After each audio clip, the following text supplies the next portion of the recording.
चलो भाई, कहाँ तक हुआ था पिछली क्लास में आप लोगों का? कोशिका चल रही है, कोशिका में कहाँ?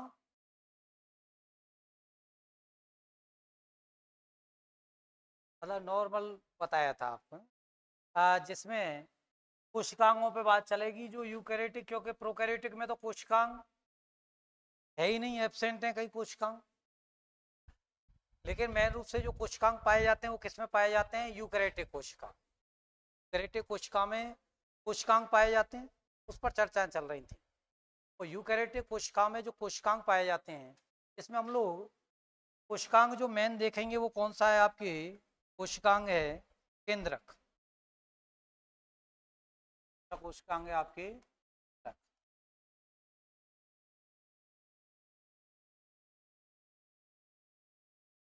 यस या केंद्रक। केंद्रक की खोजकर्ता, सबसे पहले हम लोग देखते हैं कि जो केंद्रक है इसके खोजकर्ता कौन? केंद्रक के खोजकर्ता कौन है? केंद्रक के खोजकर्ता कौन है आपके? कि जो केंद्रक है वो कोशिका के अंदर पाया जाएगा। कोशिका के खोजकर्ता तो कौन थे आपके? रॉबर्ट हुक थे। रॉबर्ट हुक थे। रॉबर्ट हुक ने सबसे पहले कैसी कोशिका देखी थी? मृत कोशिका देखी थी। सबसे पहले निर्जीव देखी थी, मृत कोशिका देखी थी आपके। सजीव कोशिका किसने देखी थी आपके? लीवन ने सबसे पहले सजीव कोशिका को देखा था आपके।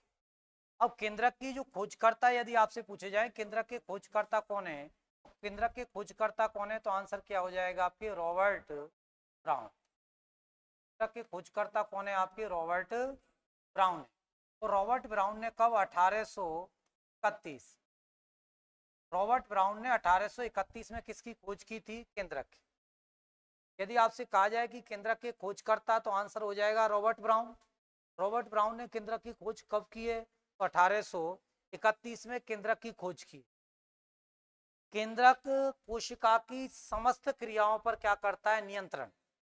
आप लोग कह सकते हो कोशिका की सभी क्रियाओं पर, कोशिका की या सेल्स की, कोशिका की सभी क्रियाओं पर,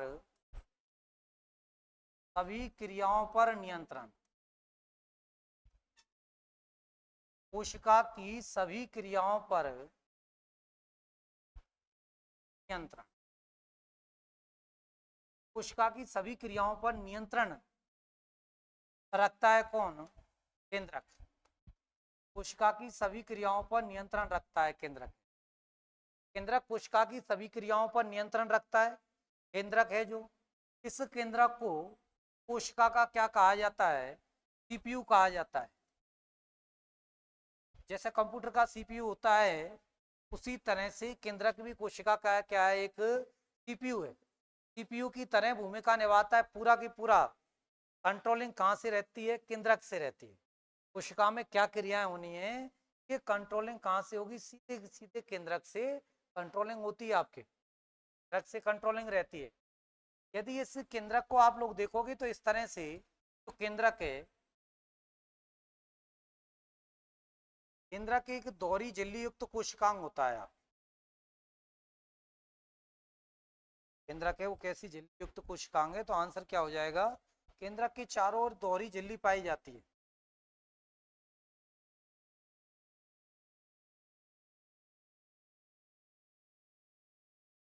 केंद्रक के चारों ओर दोहरी झिल्ली पाई जाती है। तो केंद्रक के चारों ओर जो दोहरी झिल्ली पाई जाती है, इस झिल्ली, इसके अंदर केंद्रक द्रव पाया जाएगा।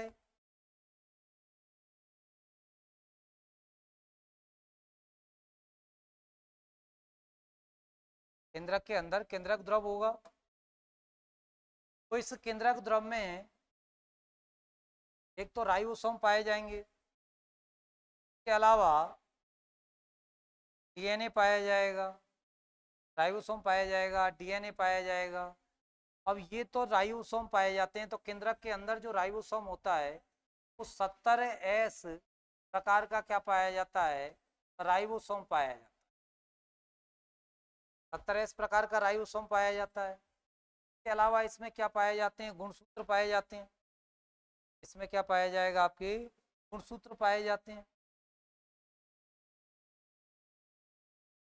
गुणसूत्र पाए जाते हैं 17 इस प्रकार का राइबोसोम है, ये आपके केंद्रक द्रव्य, केंद्रक द्रव्य, ये दोहरी झिल्ली है,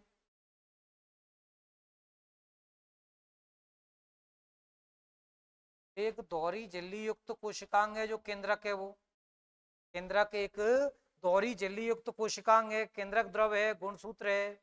17 इस प्रकार का क्या है, राइबोसोम है। 17 इस प्रकार के क्या पाए जाते हैं, राइबोसोम पाए जाते हैं। इसके अलावा इसमें केंद्रिका भी होती है, केंद्रक के अंदर क्या होगी, केंद्रिका होगी, केंद्रिका भी पाई जाती है केंद्रक के अंदर, केंद्रक के अंदर केंद्रिका भी पाई जाती है।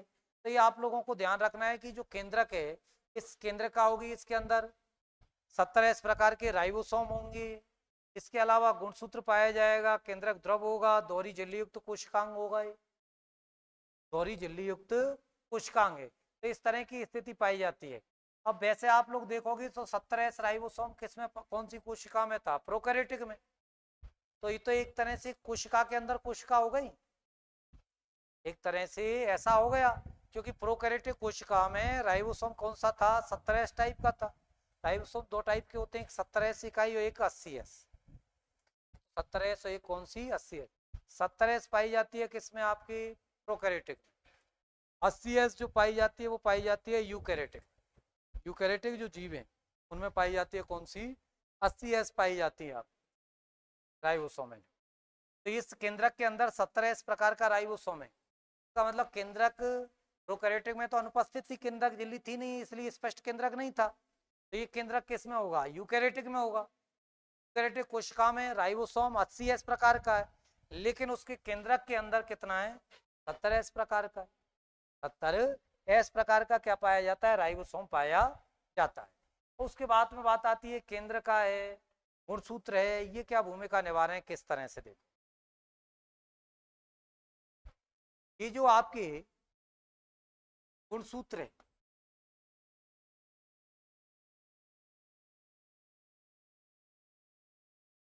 गुणसूत्र का निर्माण किससे होता है, डीएनए होगा या आरएनए होगा, और प्लस क्या होगी, स्टोन प्रोटीन।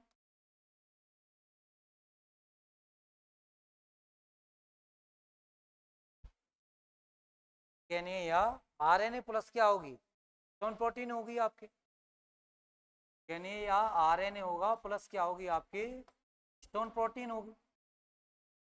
जबकि उसमें केवल डीएनए आरएनए का बन रहा था, इसलिए न्यूक्लियोइड बोल रहे थे केंद्र को, क्या नहीं था, स्टोन प्रोटीन नहीं थी प्रोकैरियोटिक कोशिका। तो ये स्थिति पाई जाएगी यदि एक गुणसूत्र को देखा जाए, एक गुणसूत्र में, एक गुणसूत्र में दो क्रोमेटेड होते हैं, दो क्रोमेटेड होते हैं। एक जो गुणसूत्र है, एक गुणसूत्र में यदि आपसे पूछा जाए कितने क्रोमेटेड होते हैं, दो क्रोमेटेड होते हैं, मतलब दो शाखाएं बटी हुई रहती हैं उसमें, एक तरह से आप लोग कह सकते हो कि दो क्या पाए जाएंगे, क्रोमेटेड पाए जाएंगे। अब एक क्रोमेटेड में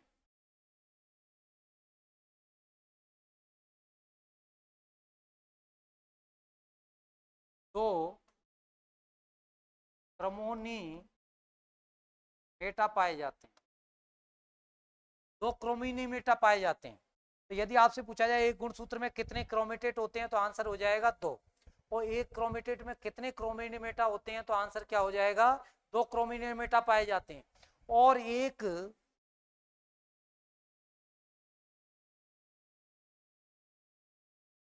मेटा में क्या होता है, आपके डीएनए प्लस स्टोन प्रोटीन। वास्तव में संरचना होती है वास्तविक रूप,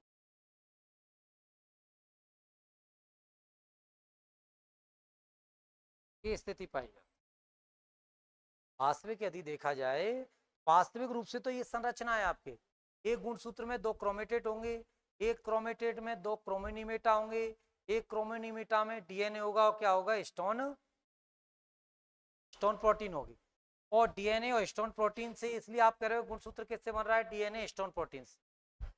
वास्तव में इस तरह से होगा कि एक गुणसूत्र में 2 क्रोमेटेड होंगे, एक क्रोमेटेड में 2 क्रोमिनेमेटा होंगे, एक क्रोमिनेमेटा में डीएनए और क्या होंगे, हिस्टोन प्रोटीन होंगे, जिससे किसका निर्माण होगा, गुणसूत्र का निर्माण होता है। तो ये जो डीएनए है, ये जो डीएनए है, ये डीएनए किसका बहुलक है, ये तो इसकी स्ट्रक्चर हो गई। लेकिन यदि आपसे पूछ लिया जाए कि जो डीएनए है, ये डीएनए किसका बहुलक है, डीएनए है, कि डीएनए किसका बहुलक है, यदि आपसे पूछ लिया जाए कि डीएनए किसका बहुलक होता है, तो डीएनए किसका बहुलक होता है, तो डीएनए है कि डीएनए किसका बहुलक होता है, यदि आपसे पूछ लिया जाए तो आंसर क्या होगा, न्यूक्लियोटाइड। किसका बहुलक होता है, न्यूक्लियोटाइड का बहुलक होता है।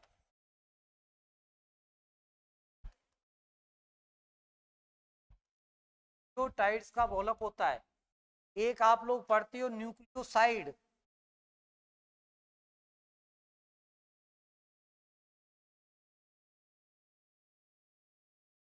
दोनों में क्या अंतर है, न्यूक्लियोटाइड और न्यूक्लियोसाइड। न्यूक्लियोटाइड होता है तो एक क्या होता है, न्यूक्लियोसाइड होता है। एक तो न्यूक्लियोटाइड और एक क्या है, न्यूक्लियोसाइड है।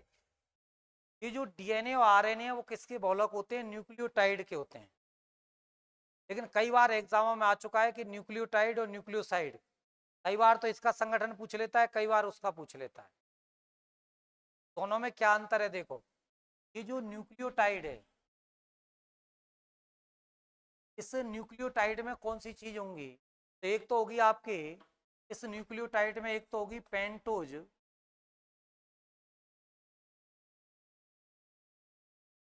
शुगर, मतलब 5 कार्बन वाली क्या होगी, शर्करा होगी एक तो इसमें, पेंटोज शुगर होगी। इसके अलावा क्या होगा, एक फॉस्फेट समूह होगा, क्या होगा, फॉस्फेट समूह होगा। एक तो पेंटोज शुगर होगी मतलब 5 कार्बन वाली शर्करा होगी, एक क्या होगा, फॉस्फेट समूह होगा। इसके अलावा क्या होगा, नाइट्रोजनी क्षार, नाइट्रोजनी बेस होगा, नाइट्रोजनी क्षार बोलते हैं, नाइट्रोजनी क्षार, एक नाइट्रोजनी क्षार हो, ये स्थिति रहेगी। आप पेंटोज शर्करा, फॉस्फेट समूह और क्या होगा, नाइट्रोजनी क्षार होगा। लेकिन न्यूक्लियोसाइड में एक समूह गायब रहेगा, क्या, फॉस्फेट समूह। केवल न्यूक्लियोसाइड किससे बनी होगी, पेंटोज शुगर प्लस नाइट्रोजनी क्षार, ये केवल 2 ही पाए जाएंगे किसमें, न्यूक्लियोसाइड में। तो न्यूक्लियोसाइड किससे बनी होगी, पेंटोज शर्करा और नाइट्रोजनी क्षार पाए जाएंगे किसमें, न्यूक्लियोसाइड में। न्यूक्लियोटाइड यदि आपसे पूछा जाए तो जिसमें क्या पाया जाएगा, पेंटोज शर्करा होगा, फॉस्फेट समूह होगा, तो इसके अलावा क्या होगा, नाइट्रोजनी क्षार होंगे। पेंटोज शर्करा होगी, फॉस्फेट समूह होंगे और क्या होंगे, नाइट्रोजनी क्षार होंगे। अब ये जो पेंटोज शर्करा है, फॉस्फेट समूह है और जो नाइट्रोजनी क्षार है, ये तीनों मिलकर क्या बना रहे हैं, न्यूक्लियोटाइड। और न्यूक्लियोटाइड किस क्या बना रहा है, डीएनए। तो डीएनए और आरएनए किसके बहुलक हो गए, न्यूक्लियोटाइड के। ये जो नाइट्रोजनी क्षार है, ये नाइट्रोजनी क्षार आप पढ़ते हो 2 प्रकार के होते हैं। एक तो कौन से होते हैं, प्यूरिन, और एक कौन से होते हैं, प्रिमिडीन।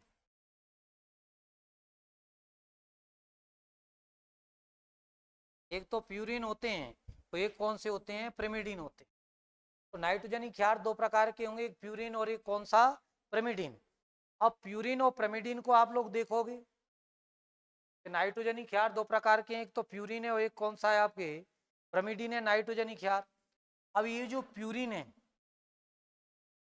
प्यूरिन में कौन से आ रहे हैं आपके, तो प्यूरिन में आ रहे हैं आपके एक तो ए और एक कौन सा आ रहा है, जी। ए मतलब एडिनिन, ए का मतलब क्या हुआ, एडिनिन। और जी, जी का मतलब क्या हो गया, ग्वानिन, का मतलब क्या हुआ, ग्वानिन। एक तो हो गया एडिनिन और एक कौन सा हो गया, ग्वानिन। प्यूरिन में 2 आएंगे, एडिनिन और कौन से, ग्वानिन। फिर प्रिमिडीन, प्रिमिडीन में दो ही हैं आपके, एक तो कौन सा है आपकी सी और एक कौन सा है टी, की मतलब साइटोसिन, साइटोसिन, और टी का मतलब क्या हो गया, का मतलब हो गया थाइमिन, थाइमिन। लेकिन आपको ध्यान रखना है ये डीएनए हो चाहे आरएनए हो, डीएनए हो चाहे क्या हो आरएनए, दोनों ही किसके बहुलक हैं, न्यूक्लियोटाइड्स के बहुलक हैं दोनों ही, दोनों ही न्यूक्लियोटाइड्स के बहुलक हैं, चाहे वो डीएनए है और चाहे क्या है वो आरएनए, दोनों ही न्यूक्लियोटाइड्स के बहुलक हैं। तो ये सारी चीजें सेम रहेंगी, कोई पेंटो शर्करा रहेगी, फॉस्फेट समूह रहेगा, नाइट्रोजनी क्षार रहेगा। केवल अंतर कहाँ आएगा, ये जो पेंटो शर्करा है एक तो इसमें अंतर आ जाएगा, उसमें एक तो इसमें अंतर आ जाएगा, जिसमें यदि डीएनए की बात की जाएगी तो डीएनए में डीऑक्सी राइबोस शर्करा होगी, यदि डीएनए की बात की जाएगी तो डीएनए में से कौन सी होगी, डीऑक्सी राइबोस शर्करा होगी, डीऑक्सी राइबोस शर्करा। तो डीएनए की बात की जाएगी तो डीएनए में तो कौन सी होगी, डीऑक्सी राइबोस शर्करा होगी, यदि डीएनए की हम लोग बात करेंगे। लेकिन जब आरएनए की बात की जाएगी, जब किसकी बात की जाएगी, आपके आरएनए की बात की जाएगी, तो ये जो पेंटो शर्करा है इस पेंटो शर्करा के रूप में क्या होगी, तो जब आरएनए की बात की जाएगी तो पेंटो शर्करा के रूप में राइबोस शर्करा होगी, पेंटो शर्करा के रूप में कौन सी होगी आपके, राइबोज, राइबोस शर्करा होगी। उस स्थिति में जो पेंटो शर्करा है, यदि डीएनए में आप बात करोगे तो डीऑक्सी राइबोस शर्करा, और आरएनए पर बात करोगे तो राइबोस शर्करा होगी पेंटो शर्करा के रूप में। फॉस्फेट समूह दोनों में वही होगा, H3PO4 के रूप में होगा, नाइट्रोजनी क्षार वही होंगे, प्यूरिन में तो वही एडिनिन और ग्वानिन होंगे, पिरिमिडिन में साइटोसिन होगा और थाइमिन। लेकिन आपको ध्यान रखना है यदि डीएनए की बात हो रही है जब तो क्या होगा आपके, थाइमिन हो जाएगा। लेकिन यदि किसकी बात हो रही है, आरएनए की, यदि किसकी बात हो रही है आरएनए की, तो थाइमिन के स्थान पर आरएनए में क्या होता है, यूरेसिल होता है, थाइमिन के स्थान पर इसमें आरएनए में क्या होता है, यूरेसिल होता है। तो ऐसी स्थिति में फिर कौन सा हो जाएगा, तो ऐसी स्थिति में आरएनए में कौन सा हो जाएगा, यूरेसिल हो जाएगा। ये अंतर है बस के, ये अंतर है और कुछ अंतर नहीं है, यही अंतर है। जो प्रिमिडीन है जिसमें एक साइटोसिन होगा एक क्या होगा, थाइमिन, यदि डीएनए है तो जो तो थाइमिन हो जाएगा, और यदि आरएनए है तो क्या हो जाएगा, यूरेसिल हो जाएगा।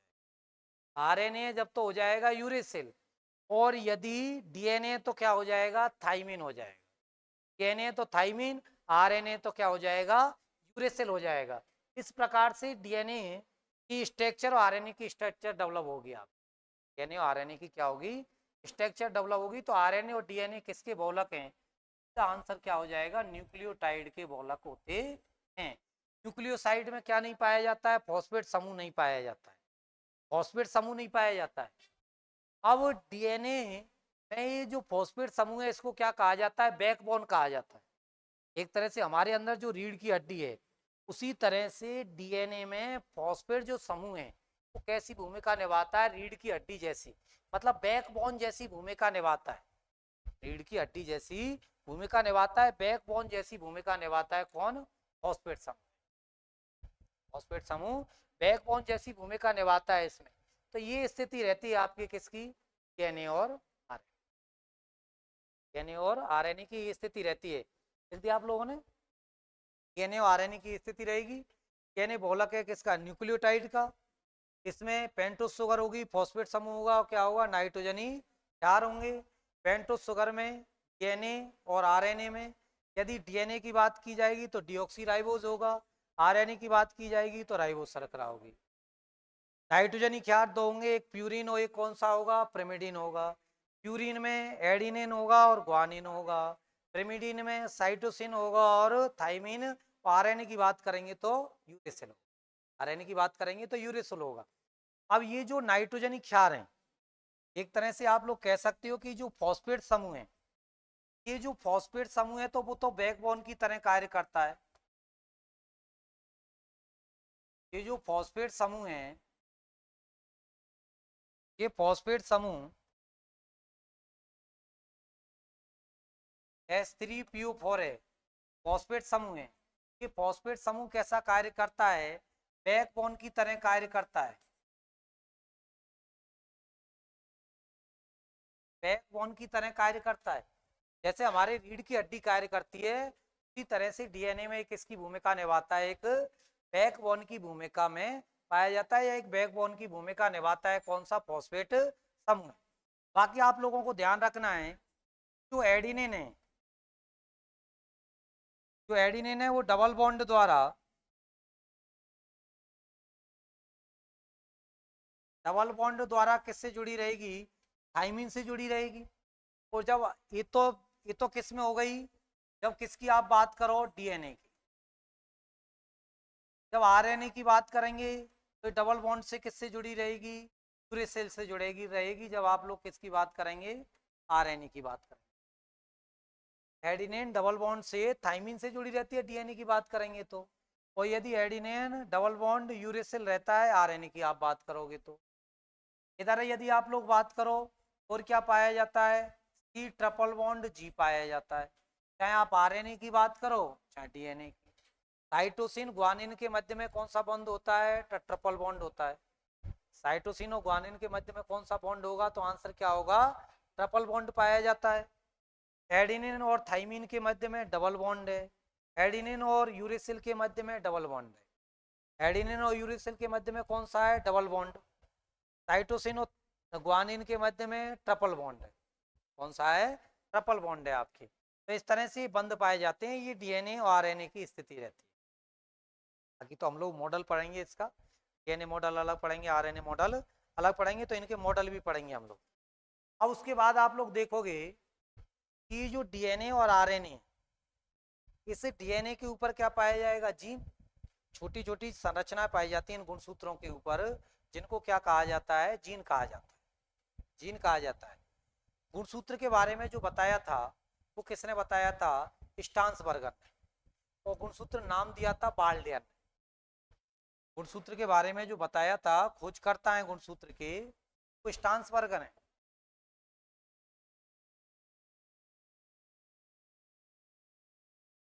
के खोजकर्ता यदि आप लोग देखोगे तो गुणसूत्र के जो खोजकर्ता हैं, गुणसूत्र के खोजकर्ता कौन है? स्टांसबर्गर है। स्टांसबर्गर है के खोजकर्ता स्टांसबर्गर हैं। और ये जो गुणसूत्र का नामकरण किया है, नाम दिया है गुणसूत्र का, या गुणसूत्र का जो नामकरण किया है वो किसने किया है? खोजकर्ता स्टांसबर्गर हैं। और गुणसूत्र का जो नामकरण किया है वो किसने किया है? बाल्डियन ने किया है। बाल्डियन ने नामकरण किया है गुणसूत्र का। और खोजकर्ता कौन है? तो स्टांसबर्गर हैं आपके। खोजकर्ता स्टांसबर्गर हैं। ये जो गुणसूत्र है, गुणसूत्र यदि आपसे पूछा जाए कि मानव में कितने गुणसूत्र पाए जाते हैं, मानव में कुल गुणसूत्रों की संख्या कितनी होती है, तो मनुष्य में कुल गुणसूत्र,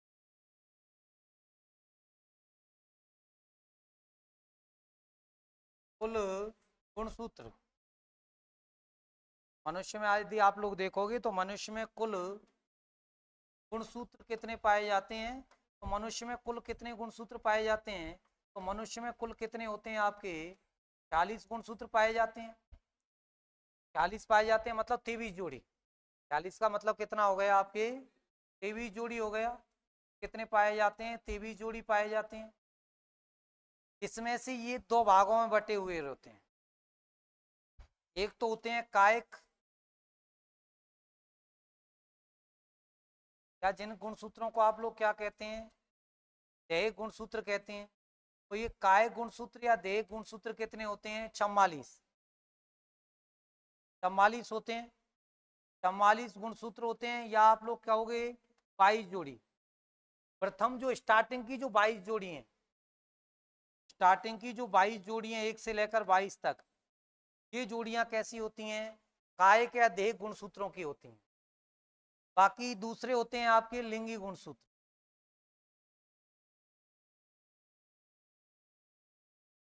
सेक्सुअल क्रोमोसोम होते हैं, लिंगी गुणसूत्र होते हैं। वो जो लिंगी गुणसूत्र हैं वो कितने होते हैं? तो 2 गुणसूत्र होते हैं। 2 गुणसूत्र होते हैं मतलब एक जोड़ी पाई जाती है। और कौन सी नंबर की जोड़ी लिंगी गुणसूत्रों की होती है? मैंने आपसे कहा कि 1 से लेकर 22 तक कैसे होंगे? कायिक या देह। 23वीं जो जोड़ी होगी, 23वीं जोड़ी, 23वीं जोड़ी किसकी होगी? लिंगी गुणसूत्रों की होगी। तो लिंगी गुणसूत्रों की कौन सी जोड़ी होती है आपके? 23वीं जोड़ी लिंगी गुणसूत्रों की होती है। 23वीं जोड़ी किसकी होती है? लिंगी गुणसूत्रों की होती है। इसमें से नर और मादा का यदि आप लोग देखोगे तो नर में जो पाए जाएंगे वो तो आप लोग जानते हो कौन से होंगे? X Y. और मादा में होंगे वो कौन से होंगे? आपके एक्स एक्स। नर में एक्स वाई होंगे और मादा में कौन से होंगे?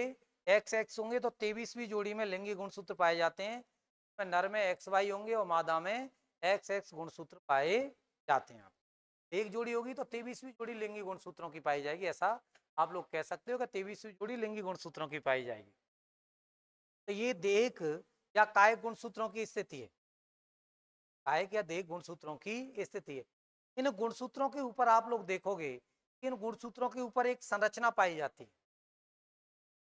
गुणसूत्रों के ऊपर एक संरचना पाई जाती है जिसको अनुवांशिकी क्या कहा जाता है? इकाई। और अनुवांशिकी इकाई किसे कहते हैं आप लोग? जीन को।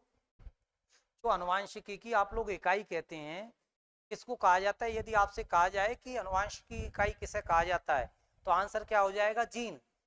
लेकिन यदि आप लोगों से कहा जाए कि वर्तमान में अनुवांशिकी की इकाई किसे माना गया है तो आंसर क्या हो? यदि आपसे कहा जाए कि अनुवांशिकी इकाई है तो आंसर आपने क्या कह दिया? जीन कह दिया।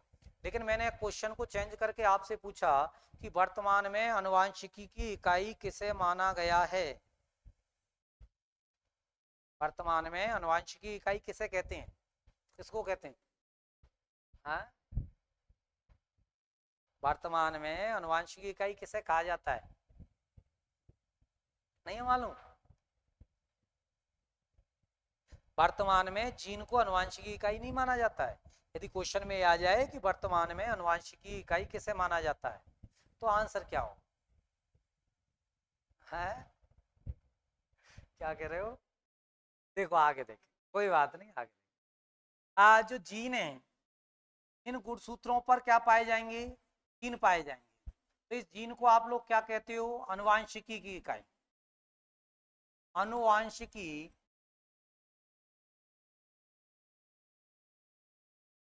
अनुवांशिकी की इकाई या अनुवांशिकता की इकाई किसे कहते हैं? जीन को कहा जाता है अनुवांशिकता की इकाई। या अनुवांशिकी इकाई किसे कहा जाता है? तो जीन को कहा जाता है। ये जो जीन है, इस जीन को यदि देखोगे तो इस जीन के कुल 3 रूप होते हैं। इस जीन के कुल 3 रूप होते हैं। 3 रूपों से पहले थोड़ा सा इसका इतिहास देख लेते हैं, जीन का क्या मामला रहा है। जो जीन है, इनको सर्वप्रथम सर्वप्रथम इसके बारे में जो बताया था, सर्वप्रथम इसके बारे में जिसने बताया था, सर्वप्रथम इस जीन को किसके रूप में देखा गया था? तो सबसे पहले इसको कारक के रूप में देखा गया था। और लक्षणों का एक पीढ़ी से दूसरी पीढ़ी में स्थानांतरण किसके सहयोग से होता है? जीनों के सहयोग से। मेंडल ने इस जीन को क्या कहा था? कारक कहा था। मेंडल ने कहा था कि एक पीढ़ी से दूसरी पीढ़ी में जो लक्षण जाते हैं वो किसके द्वारा जाते हैं? कारकों के द्वारा जाते हैं। इसका मतलब मेंडल, जो हम वर्तमान में जिसको जीन कह रहे हैं, मेंडल उसी को क्या बोल रहे थे? कारक बोल रहे थे, फैक्टर बोल रहे थे। तो मेंडल कह रहे थे कारक किसे कहा जाएगा? मेंडल ये कह रहे थे कि वे लक्षण जो एक पीढ़ी से दूसरी पीढ़ी में स्थानांतरित होते हैं उन लक्षणों को क्या कहा जाता है? कारक कहा जाता है। मेंडल ने तो ये बोला था कि एक पीढ़ी से दूसरी पीढ़ी में मटर पर प्रयोग किए थे ना मेंडल ने। 7 विपर्यासी लक्षणों को देखा था आपने छोटी 7वीं 8वीं क्लास में इनमें पढ़ा होगा इस तरह का आपके। तो मेंडल ने इनको कारक कहा था, जो एक पीढ़ी से दूसरी पीढ़ी में स्थानांतरित होते हैं उनको क्या कहा था? कारक कहा था। जो सबसे पहले बताया था मेंडल ने। फिर उसके बाद में वॉटसन नामक वैज्ञानिक आए। वॉटसन नामक इन वैज्ञानिक ने क्या कहा था कि वे लक्षण जो एक पीढ़ी से दूसरी पीढ़ी में स्थानांतरित होते हैं वो किसके द्वारा होते हैं। तो इन्होंने कहा कि एक पीढ़ी से दूसरी पीढ़ी में जिसके द्वारा स्थानांतरित होते हैं उनका नाम क्या है, जीन। सबसे पहले तो मेंडल ने बताया था जेनेटिक्स में। मेंडल ने तो ये कहा था कि जो एक पीढ़ी से दूसरी पीढ़ी में लक्षणों को पहुंचाते हैं उनको हम लोग क्या कहते हैं, कारक कहते हैं। ये बात तो किसने बोल दी थी, मेंडल ने बोल दी थी। फिर उसके बाद में वाटसन ने बोली थी कि जो एक पीढ़ी से दूसरी पीढ़ी में जाते हैं उनको कारक नहीं क्या कहते हैं हम लोग, जीन कहते हैं, जो लक्षणों को पहुंचाते हैं। लेकिन एस बेंजन ने, तो एस बेंजर हैं, एस बेंजन नामक जो साइंटिस्ट हैं, एस बेंजन ने अलग ही बात बोली। एस बेंजन ने कहा कि जीन नहीं, इनको क्या कहा जाएगा, सिस्ट्रोन कहा जाएगा। को क्या कहा जाएगा, सिस्ट्रोन कहा जाएगा। ये एस बेंजन ने, एस बेंजन ने कहा था कि इनको क्या कहा जाएगा, सिस्ट्रोन कहा जाएगा। तो यदि आपसे कहा जाए कि वर्तमान में आनुवांशिकी की इकाई है, इसे कहा जाता है, सिस्ट्रोन को कहा जाता है। वर्तमान में आनुवांशिकी की इकाई कहा जाता है इसको। वर्तमान में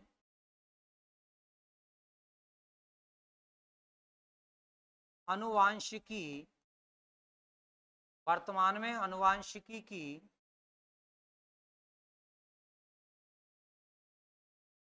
वर्तमान में आनुवांशिकी की इकाई कहा जाता है।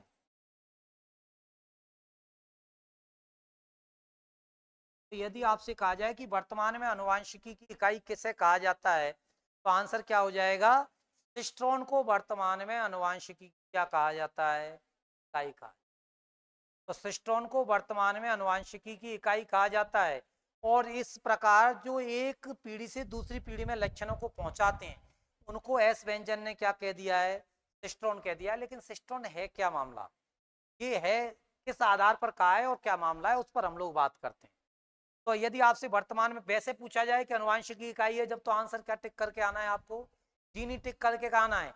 लेकिन यदि वो क्वेश्चन में क्या कहे, वर्तमान में, यदि वो क्या कहे आप लोगों से क्वेश्चन में वर्तमान में कहे कि वर्तमान में आनुवांशिकी इकाई कौन सी है, तो आपका आंसर चेंज हो जाना चाहिए, वर्तमान में आनुवांशिकी इकाई कौन सी है।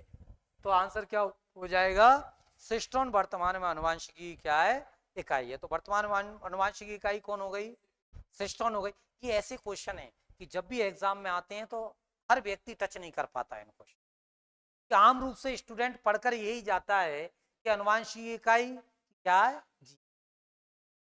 आनुवांशिक इकाई के जीन, जैसे फिक्स है कि विटामिन ए का महत्वपूर्ण स्रोत के गाजर। और 2019-20 में एक राजस्थान में राजस्थान पुलिस की एग्जाम होती है, उसमें एक क्वेश्चन पूछ लिया था कि वर्तमान में विटामिन ए का महत्वपूर्ण स्रोत कौन सा है। वर्तमान शब्द लगा दिया, उसमें गाजर भी ऑप्शन में दे रखा था। अब स्टूडेंट ने सोचा ही नहीं, वो सीधा अटैक किस पे कर दिया, गाजर पे, जबकि वर्तमान में गोल्डन राइस है उसका। वर्तमान में उसका सबसे महत्वपूर्ण स्रोत क्या माना जा रहा है, गोल्डन राइस को माना जा रहा है। मतलब एक शब्द डालने से पूरा की पूरा क्वेश्चन का डेकोरम, आंसर का डेकोरम चेंज हो गया। तो आप लोगों को ध्यान से पढ़ना है चीजों, पुराने पैटर्न से चीजों को मत पढ़ो, नए पैटर्न पर अपने आप को मोड़ो। सिलेक्शन कराने का सबसे आसान तरीका है यही, पढ़ने से कभी सिलेक्शन नहीं होते हैं, पक्का मान लो। चाहे आप 18 घंटे पढ़ो चाहे 20 घंटे पढ़ो, पढ़ने के साथ साथ एक स्मार्ट वर्किंग होनी चाहिए। पढ़ाई से सिलेक्शन होते हैं लेकिन वो क्या, कैसी वर्किंग होनी चाहिए, स्मार्ट वर्किंग। वर्तमान युग में क्या आ रहा है, केवल उसी पे काम। चीजों को जब आप छोड़ोगे, जब चीजें कम रहने लगेंगी। अब हम लोग पुरानी चीजों को भी साथ लेकर चलें और नवीन चीजों को भी साथ में ऐड करें तो वो ज्यादा हो जाती है और फिर हाल नहीं बैठता है, फिर पूरा अव्यवस्था हो जाती है। इसलिए जितना हो सके कंपटीशन में तो अपडेट रहना है। आप हर 2 साल 1.5 साल में वर्जन चेंज हो जाते हैं क्वेश्चनों के, 2-3-4 साल में नए नए पैटर्न पर क्या आने लग जाते हैं, क्वेश्चन आने लग जाते हैं। तो वर्तमान में क्या कैसे क्वेश्चन आ रहे हैं इन टॉपिकों से, वो आप पुराने पेपरों से देखा करो, जो वर्तमान में एग्जाम हो रही हैं जिनमें सिलेबस हैं उनको देखा करो आप लोग कि पैटर्न क्या रह रहा है वहां क्वेश्चनों का, चाहे वो आप मैथ का, चाहे वो रीजनिंग की बात करो, चाहे आप जीके की बात करो, साइंस की, किसी भी चीज की आप बात करें, किसी भी सब्जेक्ट की आप तैयारी कर रहे हैं जिसकी, उस पैटर्न को देखो जो वर्तमान में आसपास एग्जाम हो रही है आपके एग्जाम, वहां से आपके पकड़ में आ जाएगी थोड़ी उस एग्जाम की, उस पैटर्न की, कि कैसे एग्जाम का पेपर आना है और किस तरह के क्वेश्चन आने हैं इसमें से। तो एस व्यंजन ने सिस्टोन कहा है आपकी, एस व्यंजन ने क्या कहा है, सिस्टोन कहा है। वैसे यदि रूप देखा जाए तो जो जीन है, ये जो जीन है, इस जीन की 3 इकाइयां होती हैं। ये जीन है, इस जीन की 3 इकाई हैं। एक तो है आपकी सिस्ट्रॉन,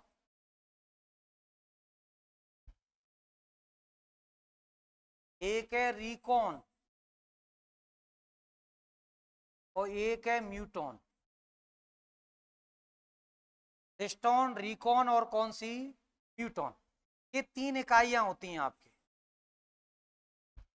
सिस्ट्रॉन, रिकॉन और म्यूटॉन। ये जो सिस्ट्रॉन जो इकाई है, एक तो कौन सी इकाई होगी, सिस्ट्रॉन। ये जीन की जो सिस्ट्रॉन इकाई है, मैंने अभी आपको बताया था कि इसे वर्तमान में अनुवांशिकी क्या कहा जाता है, इकाई कहा जाता है। इसे वर्तमान में अनुवांशिकी की इकाई कहा जाता है। इसे वर्तमान में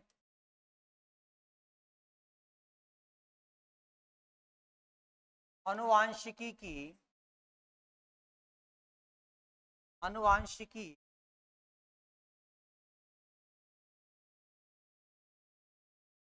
इकाई कहा जाता है। तो इसे वर्तमान में अनुवांशिकी की इकाई कहा जाता है किसको, सिस्ट्रॉन को। रिकॉन, ये जो रिकॉन है ये भी जीन का ही रूप है, और रिकॉन किसकी इकाई है, रिकॉम्बिनेशन की, पुनर्संयोजन। रिकॉन किसकी इकाई है, रिकॉम्बिनेशन की है, पुनर्संयोजन की।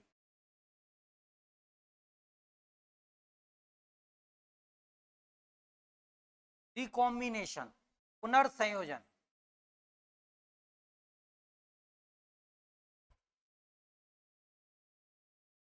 पुनर्संयोजन की इकाई।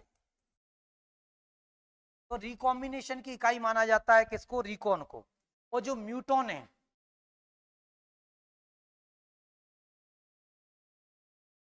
म्यूटॉन म्यूटेशन की इकाई है। म्यूटेशन मतलब उत्परिवर्तन, म्यूटेशन का मतलब क्या हो गया, उत्परिवर्तन। उत्परिवर्तन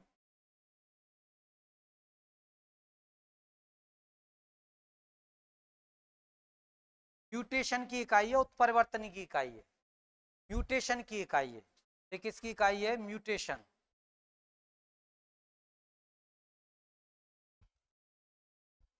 तो उत्परिवर्तन की इकाई है, म्यूटेशन की इकाई है। रिकॉन रिकॉम्बिनेशन है, पुनर्संयोजन की इकाई है।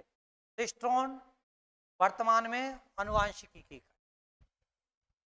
तो जीन के 3 रूप हैं आपके, ध्यान रखना है आपको। कई दफे क्वेश्चन ऐसे आ जाते हैं कि म्यूटेशन या उत्परिवर्तन की, उत्परिवर्तन का मतलब समझते हो, विलक्षण जो अचानक आ जाए संतति में, पहले से नहीं हो संतति में, और अचानक जो लक्षण प्रकट हो जाते हैं, या अचानक लक्षण जो आ जाते हैं, वो कौन से होते हैं, परिवर्तन। वो लक्षण किससे आते हैं, उत्परिवर्तन के द्वारा ही आते हैं। आप लोग पढ़ोगे आगे चलकर, उत्परिवर्तन टॉपिक है पूरा। तो म्यूटॉन किसकी है, उत्परिवर्तन की इकाई है। रिकॉन रिकॉम्बिनेशन या पुनर्संयोजन की इकाई है। सिस्ट्रॉन वर्तमान में अनुवांशिक इकाई है। तीनों किसके रूप में है, तो तीनों की तीनों ही किसके रूप में, जीन के। तीनों की तीनों ही, यदि आपसे पूछा जाए किसके रूप हैं, तो आपका आंसर क्या होगा, तीनों की तीनों ही किसके रूप हैं, ये रूप हैं आपके तीन। तो ये आपके टोटल गुणसूत्र केंद्रक और उनको लेकर आप लोगों के मध्य बातें थी, जिसके बारे में आप लोगों ने देखा कि गुणसूत्र क्या है, केंद्रक क्या है, जीन क्या है, इसकी किस तरह से इकाई है, किस तरह से इसका विभाजन है, वो आपने पूरा की पूरा देखा आपके। तो ये आपके केंद्रक के बारे में एक कोशिकांक पढ़ा है आप लोगों ने। अगले कोशिकांकों पर हम लोग अगली क्लास में चर्चा करते हैं। तो धन्यवाद आप सभी के लिए।